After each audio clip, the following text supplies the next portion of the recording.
things, he graduated in the class of 2012, and his thing is this.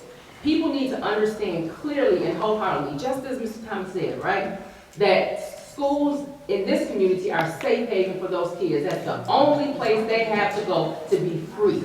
And if you take that school away from these kids in this community, you have lost an entire population of kids. They're not going anywhere else. I can tell you. Now he's 2012.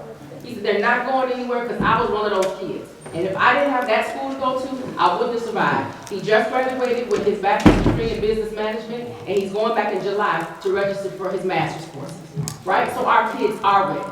They are producing. They are succeeding. Right? If you're looking at, they're using a standardized test to base our kids on.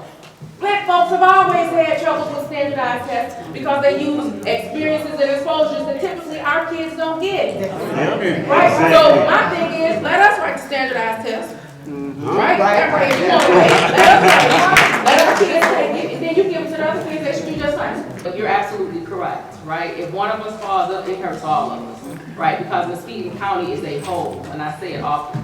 So I would definitely say, work alongside of us, not in front of us, right? And reach out to those, the school board and see where you can fit in at. Because there's definitely a place for you. We identified many.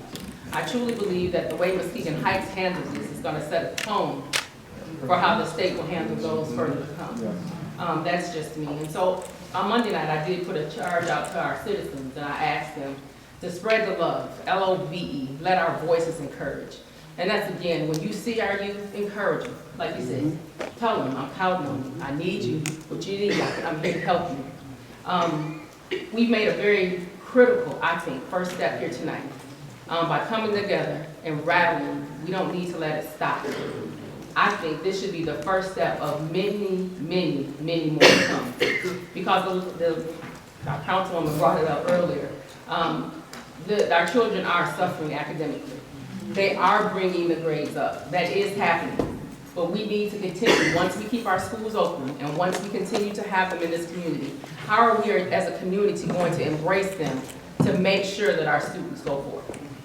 We have a responsibility as citizens, as residents in this community. Again, 78% of this community is African American.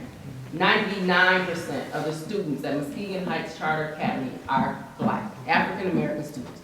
So that tells me those are children that are there, who want to be there, who choose to be there, and they deserve an education